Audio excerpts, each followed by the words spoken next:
Okay, so in this video, what I'm hoping to do is help you understand what these functions are: sine, cosine, tangent.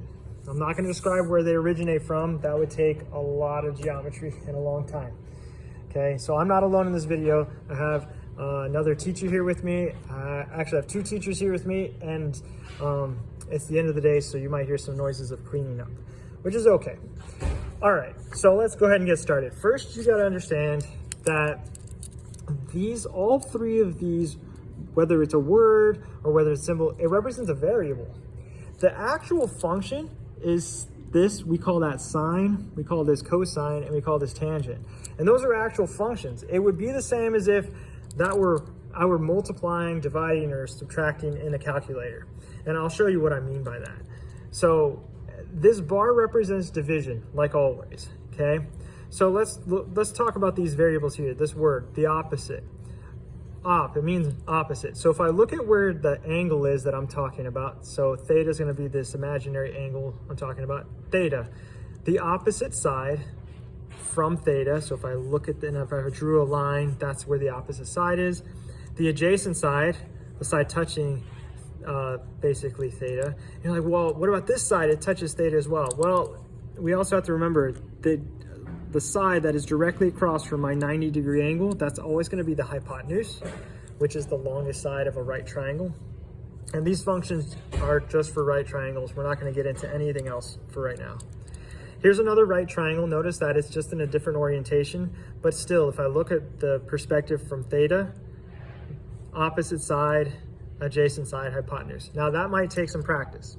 And when I give you this worksheet, you might want to go and look and be like, okay, here's this angle here, the opposite. So first, my hypotenuse is directly across from right angle, so this is going to be my hypotenuse, and then the opposite side is going to be this side, and this is going to be my adjacent side. You might want to do that for a couple problems, because that's how you're going to practice and get good. There's my angle, this is going to be the hypotenuse, this theta, so this is going to be my opposite side over here, and then my adjacent side here. And I'm serious, just go through this worksheet and just label it. Okay, so your next goal is to figure out, well, all right, this function, what is it going to help me with? Well, just like any function, if you have three variables, but you know what two of them are, you can figure out what the missing one is. So here we're going to do a practice problem. And look, these are relationships. So this is a relationship of this angle between the opposite side and hypotenuse, adjacent side, hypotenuse, opposite side, and adjacent side. So let's take a look at how that applies here for a second. I'm gonna try to keep this in here. We need to find what this missing side is. Very easy, all right? So I have my angle theta, all right? So theta is 72 degrees, okay? Now, I wanna find out what the hypotenuse is. So I'm gonna use either sine, because hypotenuse is one of my variables, or cosine, because that's also one of my variables. I know what the adjacent side is. The adjacent side is 6. So I need the hypotenuse, and I know what the adjacent side is. Adjacent side and hypotenuse. The cosine is going to be my best bet. So cosine of theta is equal to the adjacent side over the hypotenuse, or divided by the hypotenuse. I know what the theta is. Theta is 72, so just a little substitution right there. That's just a degree sign. It doesn't really, if it annoys you, don't write it, it's fine. Adjacent side is 6. Adjacent side is 6.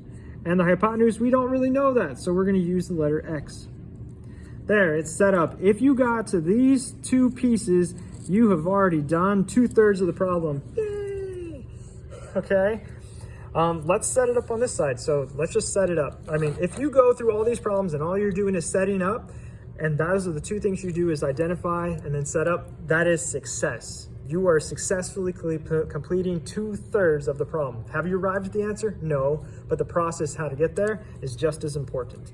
So here, let's set this one up. It looks like we need to know the adjacent side, and we know what the hypotenuse is. So let's take a look over here. We got the adjacent side and the hypotenuse. Again, that's going to be cosine.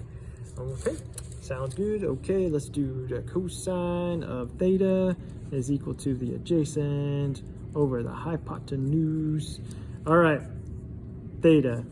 My angle here is 73 degrees. So cosine of 73 degrees Adjacent side. Adjacent side. Oh, right here, x. I labeled that already, so that's easy. And the hypotenuse is 6. Oh, that's not too bad. Not too bad. Look, that is the second third of my problem. I identified the sides and I was able to set it up. Okay, last piece. How do we solve this thing? Now, I think, if I'm not mistaken, I'm going to take a brief look. Every single one of these questions has one side and an angle. And let's look at the back side. There's a back. Yes, there's a back. Everyone's always surprised when there's a back. And again, they are of one side and an angle. So, and it looks like they alternate between having the hypotenuse. Yeah, all of them have the hypotenuse. Nope, I take that back. These top two don't have the hypotenuse. So you might end up using tangent for numbers 10 and 9, which is fine because this is, again, this is the opposite side and the adjacent side. And my little trig function cheat sheet here says that tangent is the opposite side and the adjacent side. So I would use that one to set that problem up. So there's a little tip for you while I'm not there helping you out. So let's try to solve this, okay? How do you solve it? Well, again, solving an equation is always about isolating your variable. You want that variable by itself. Let's do this one over here because this seems a little simple. Remember, this is division. In order to isolate this, we're going to use an inverse operation.